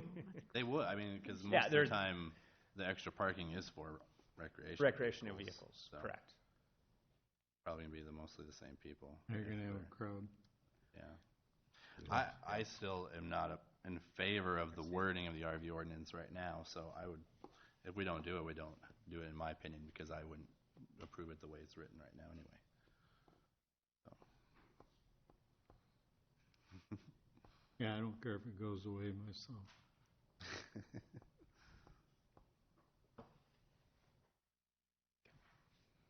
Well, we'll put them both on for the agenda, and then we can have some fun on Thursday. Yep. Okay. The like next I wasn't item gonna be is here that day. approving the purchase agreement for property located at 573 14th Street in the amount of $68,000. This is the property, the last property on the block between 14th and 15th. We had some discussion at a previous city council meeting regarding the moving forward with the property purchases in that block. We had two properties for sale that were having some issues getting sold, and then Ms. Taylor's property was kind of stuck in the middle here. We need the back half of her property, but we did not need the house and the remaining grounds. However, she would be the last house left on the block if we did not proceed with the purchase. And there's some redevelopment opportunities. So she did sign her purchase agreement, and we certainly made mention to all the property owners in this block that this was not we're not required to purchase your property as a part of this, part of the Central Corridor project, and therefore our basis for the property purchase was simply on the appraised value. So there's no relocation assistance being provided or anything like that. So, and her property was appraised at $68,000. Where do the funds come from? They are coming from the Central Corridor project. Would just come out of that project funds. But budgeted money? Yes, budgeted money, local option sales tax and bonds. Are there questions on that? Other questions? I think, Tom, you need to make note that we don't plan to be a landlord. Well, if we, once we're done with that intersection, those houses may in fact still be there and for sold, you know. Yeah, I mean, the concept on at least the one on the corner would be that we would demolish that. The question before the council will be what to do with those, and we'll probably bring that forward, you know, whether we want to. One of the problems we run into if we do proceed with renting them out is getting them up to rental code, and then they are taxed as the taxable property because we're securing an income from them.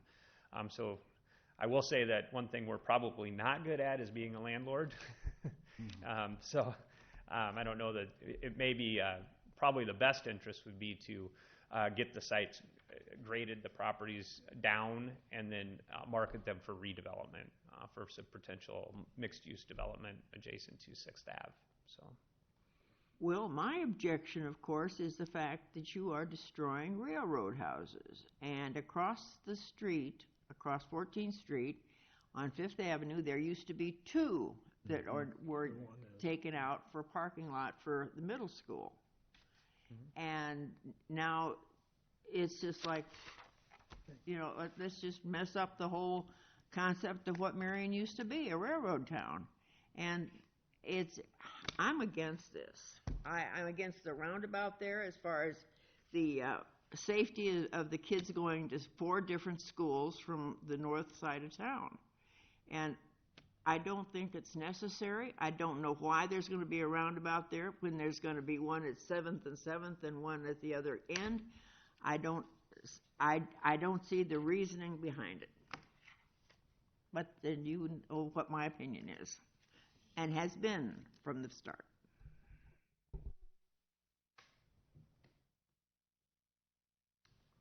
Other questions? Joe's got it on his maps over there. Nope. Okay.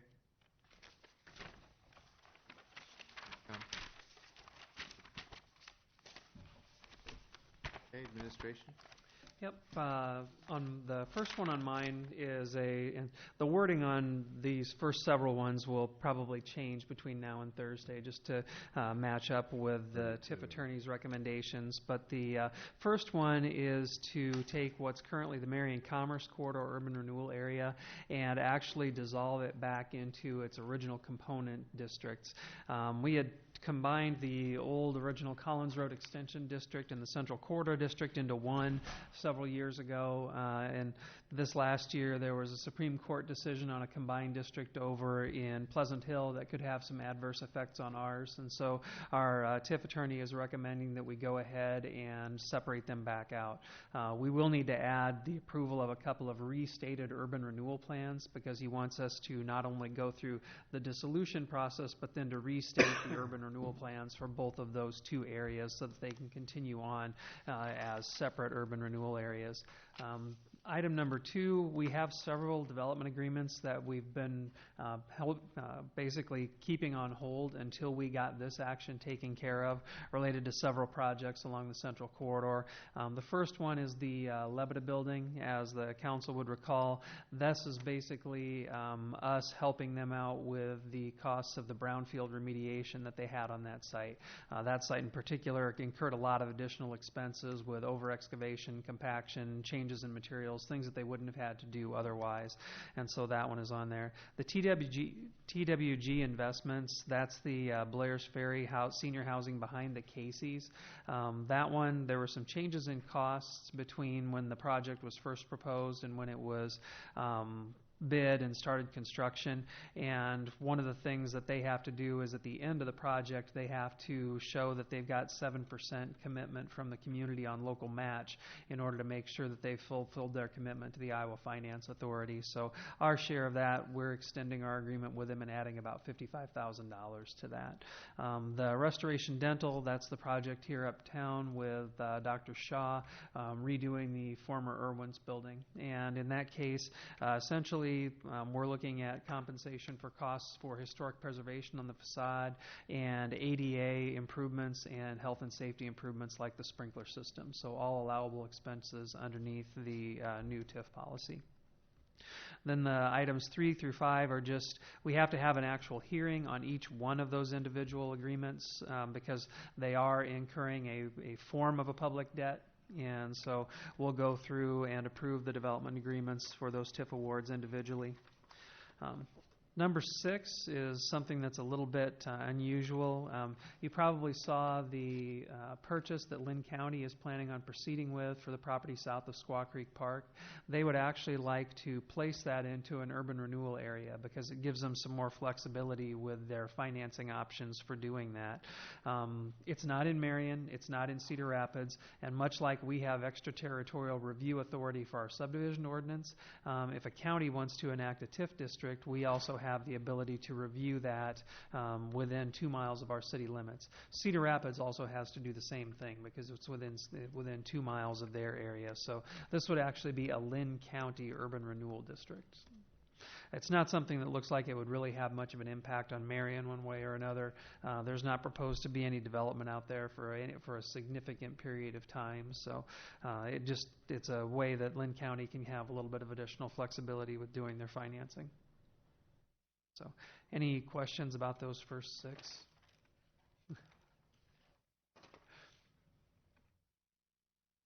I know I ran through them pretty fast. Number 7 would be a resolution approving the strategic plan. We put the one sheet in the out for the council last week for you to take a look at that. I did want to make one note is that the resolution approving it, this one would be intended to cover a 2-year period, and it's stated on the agenda right now as covering a 1-year period. Just wanted to see if anybody had any concerns or anything that we should do about changing the language on the strategic priorities, particularly down in that blue area. We did make a few changes on it that I think I described to the council just to make sure that some of the things that were in there were separated. As I said, becoming zero waste and zero waste to energy are 2 separate concepts, and so we pulled those out and separated those out. And then one of the bullets originally said to lead smart growth, but smart growth is a trademarked term and is very specific about the type of things that you do in a smart growth community, and it values compact development going up. I mean, it's really, if we were following smart growth, we would not approve annexations. So it doesn't really fit what we're doing here, and this seemed to be more in line or still in line with what the council was talking about at the planning session.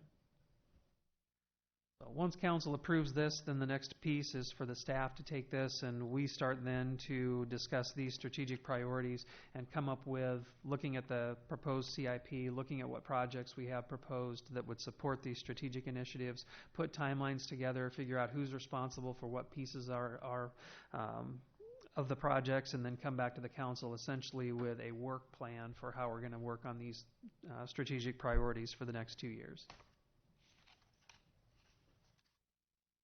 Questions?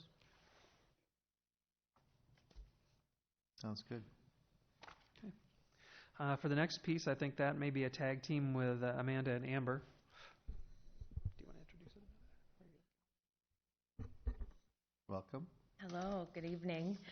Just wanted to provide a brief update. I've spent some time researching different citizen survey options, and just to kind of emphasize, in the past, we've done a citizen survey every 2 to 3 years, and really it's important to measure our performance, assess community satisfaction, needs, and also to use that information to make strategic planning decisions. Important to remember, it provides a random sample of the entire population rather than maybe the most vocal or those that we hear from regularly. Our last citizen survey was conducted in 2014. We had a sample size of about 900 and had a 30% response rate. And what we found over the years is we've kind of had the survey continue to grow in length. Up to 9 pages was the last one, and our response is dwindling. So looking at best practices, what other communities are doing, and what different options are out there, and would recommend that the city move forward with the National Citizen Survey. It's endorsed by the ICMA and the National League of Cities. They've done work in Cedar Rapids, Bettendorf, and Ankeny, and hundreds of other communities.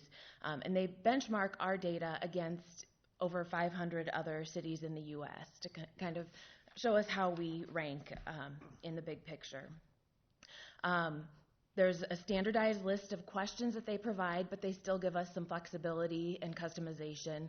If we don't have that service here in Marion, we leave that question off. We would have the option to customize about 5 questions as well as part of the contract with them. Another very important benefit is it gives people an option to complete the survey online. And I know last time when we talked about this, that was an interest of the council, and we didn't have that option then. So this is distributed via mail so that everybody would get it, but they could send it back via paper copy or complete it online if they choose. They also send out pre-notification postcards and just make people aware that that opportunity is coming their way. Sample size of about 1,500 people. They deliver a full report and different levels of reporting. They weight the responses so that we can see how it translates across the entire community. They show us where people live and how they are responding. So if we're seeing a lot of a certain response coming from the north part of Marion or south or central business district, we can take that information and act on it. And like I mentioned, it also includes that benchmarking. This is an additional expense over what we've typically paid in the past. However, it is budgeted. The last couple budget years, we do have the funds allocated for it. And really, want to measure that satisfaction and use that information then to make Marion better. So if you have questions. The hope would be to conduct the survey in the spring of 2017, and my plan would be to have a contract for you to look at the next council meeting. So. Do you have any examples of how it's been used in the past? I mean, the citizen survey, maybe something concrete that we've taken out of there and done something about? With existing data, and Lon might be able to answer this better, but a lot of times we use it internally, to benchmark, how snow removal has improved or satisfaction has changed. I know personally for communications-related items, looking at how do people get their news? Is it through the messenger? Is it through the website? Okay, so that you can take that information and apply it that way. And to expand on that a little, this really, what Amber is proposing is a more robust tool than what we've used in the past. She did include one sample in the packet attached to her memo. What we've done in the past has just been basic information. We haven't really used any comparable cities. We've only looked at our data over time and at a 30% response rate. 30% response rate out of the 900 has been lower than what this one is proposing. This here actually would allow us to compare ourselves against comparable cities, not only in the Midwest, but across the nation. And it also really interprets the data so that we can begin making strategic decisions or budgetary decisions based on what those results are. So if you want to take a look at that, it's a pretty good example in your packet. I see in the packet they're talking about they offer like 10, 15, 20-minute length survey. Are we looking at the 20-minute one? Are we looking at the length of survey? Or are we looking at the 15? That was another company. That's kind of how they structured their pricing.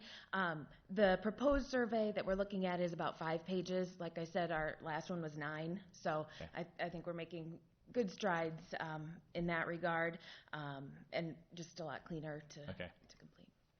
Yeah, with the prior surveys, the individual data points that you gathered in any given year really weren't what we looked at, but it was the trends over time to see, okay, are we investing enough in parks? How are we doing? Are people becoming happier or less happy with our parks over time? And so we were looking at where did we start and where have we gone based on the investments that we've made. But this one is more geared towards making those nearer term decisions and being able to use it more as a strategic tool. Are we talking now, they talk about $13,860, and I'm not wise enough to know. Below that, they said on the, if you do it on the web, does that add another $10,710 to that, or if we do it all on the web, is the total cost $10,700? That's right, Paul. So they do offer an online-only option for that $10,000 figure. I'm hesitant to go that route because we don't know how people are going to want to complete the survey. We may find that 90% of our responses come in via web, and maybe next time that looks to be a better option for us. But right now, my recommendation is to go with the 13,000 number, which includes both web and paper copies. If successful, if it came back 70% of the web next year, we could do it all on the That web. could be a decision, yep. Thank you. I have a couple questions for you. Excuse me, you said, so it's 500 comparable cities across the nation, correct? Yes. Okay. Yep. And then you said 5 questions we can customize. Mm-hmm. How many were we able to do in the past? More? Well, I mean, we built the survey on kind of what we wanted to ask historically, and then Okay. a lot of our questions in the past, we had probably 5 open-ended questions, which are more challenging to tabulate. And when you get 5 and 6 responses, and then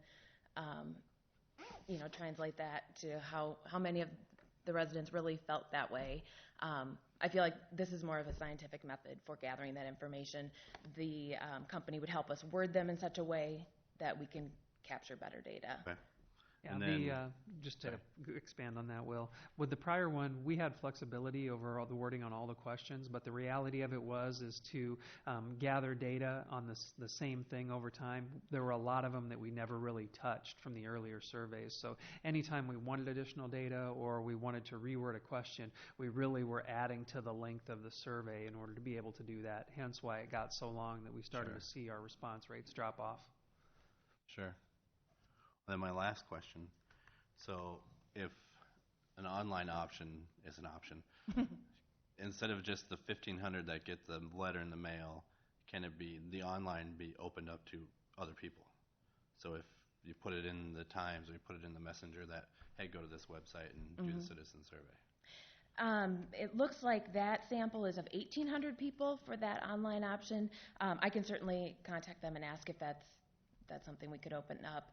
I mean, I think it's your random sample, and the statistical significance of those responses would be affected. I didn't take statistics, so.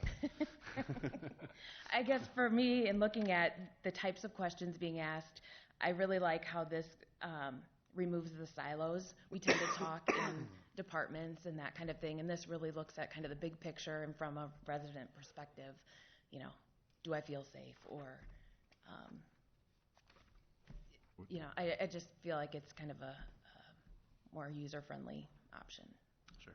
Would we be able to put specific questions in it, like, the library? Could we put something like that in there? I guess for specific projects, I'd almost recommend doing a survey specific to that project. Yeah. I don't know if that's, like Lon mentioned, over time, if that's going to be as valuable as something more general.